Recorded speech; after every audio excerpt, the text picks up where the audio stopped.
Our new course starts today. We'll start out with the name or the title, 25 Most Influential People. That can be good or bad. Most of them are good, but there's a few. Torquemada probably isn't at the top of everyone's positive influences. In the Post-Apostolic Christian Church, so that requires a little bit of an introduction. So basically that means these are people that came after the apostles. So if John died early 90s or mid 90s of the first century, these would be the most influential people after the death of the last apostle. Some people have already asked me if you were including the apostolic error, how would the list have been different? If I was including the apostolic error, then number 1 on the list probably would have been Paul, number 2 would have been Peter, number 3 would have been John, number 4 would have been James the Just, and then we would have got to the current number 1, which is Constantine. So, or Joseph of Arimathea. Joseph of Arimathea probably would have made the list. He wouldn't have been in the top 5.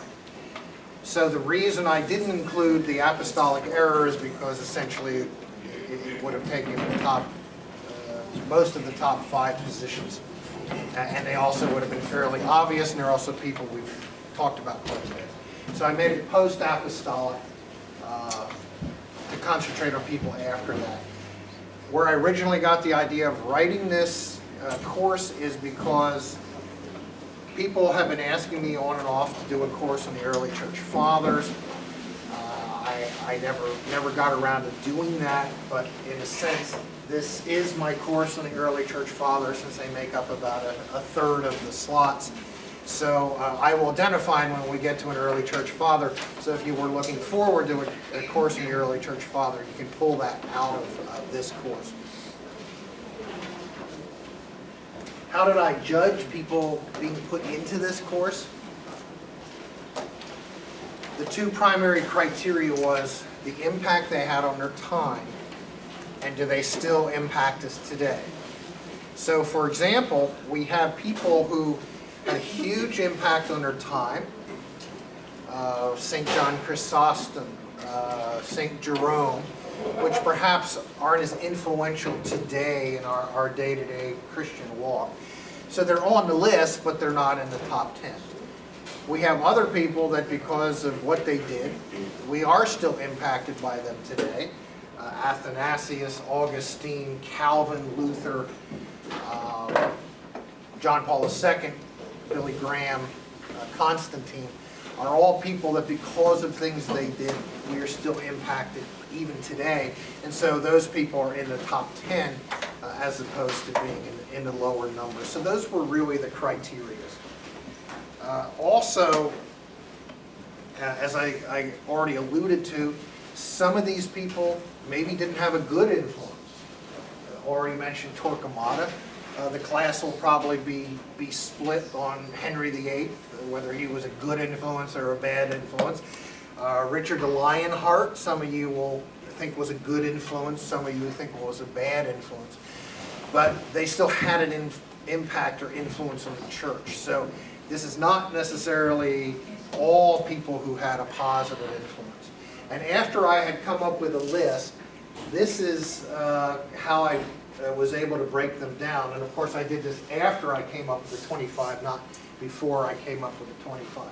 So 3 of them were warriors. Already mentioned a couple of them. Richard the Lionheart and Henry VIII. Constantine, of course, would fit in that category. 2 were composers. We'll talk about more of that in a moment when we get to Bach, who's number 24.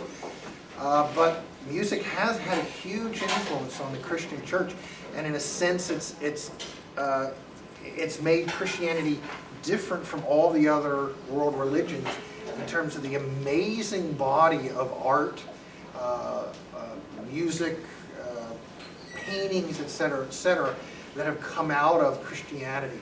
So I wanted to get at least 2 composers in there, which I did. 7 of them were noted theologians. Calvin would be an example there, Augustine, Athanasius.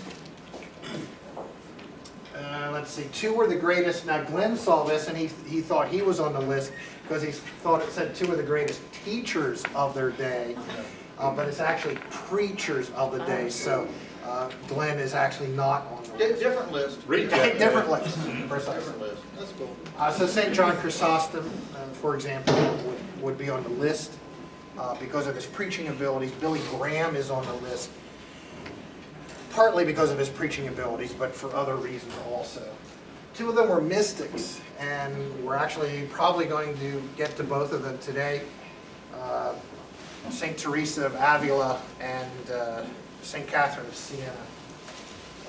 9 were monks or started religious orders. 4 started Protestant denominations or movements. Calvin and Luther both list. In the lower parts, the 25, 24, 23, the discussion will probably be, is it worthy of this person to be on the list or not? When we get down into 1 through 10, I suspect there will be some discussions of who should have been ahead of who. 2 of them were popes. Interestingly enough, popes may have political influence and other influence, but even within the Catholic Church itself, there's very few popes have been made doctors of the church, very few have been made saints. So I have John Paul II in the course, and I have Gregory the Great, the plain chant.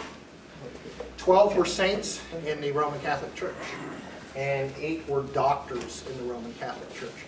So obviously, some people are more than one of these things at the same time, because if you added all these up, it would be more than 25. So that's why. For example, Gregory the Great was a pope.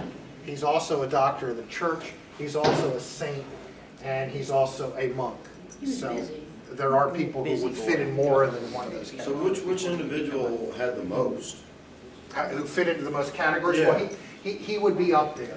Augustine would fit several of these categories. Luther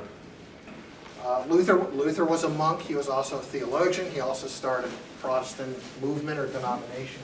Did he write hymns too, or? I mean, yeah, he could be considered a composer. That's that is sort of the introduction. That's right.